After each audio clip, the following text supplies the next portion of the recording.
मंचासीन मंच सम्मुखीन एवं पुस्तक मेलार समस्त श्रोता पाठक मानक मोर नमस्कार।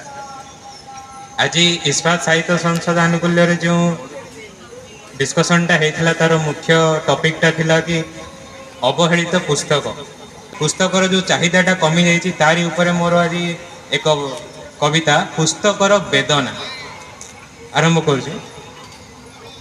धूलीर फूलरे आज पुस्तक सज्जित पाठक देखती मोबाइल रे नृत्य संगीत जंत्रांश दियोई ज्ञान कराए मनोरंजन थाकरे पुस्तक आज पाषाण समान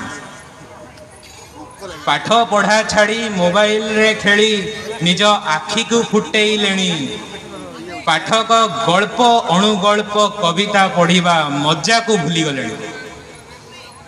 धूलीर फूलरे आज पुस्तक सज्जित पाठकंक ज्ञान एक जंत्र रे सीमित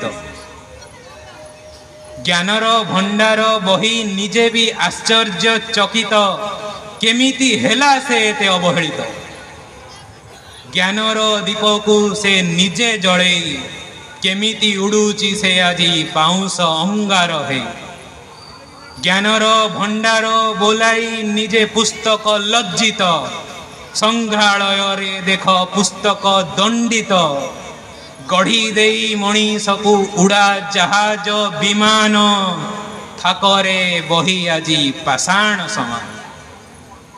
हे युवपीढ़ी तुम्हें हुओ एते सक्त पुस्तक को कर कारागार मुक्त असरंती रस पुस्तक भितरे से रस बांटी नियो निज निज भितरे से रस बांटी नियो निज निज भितरे।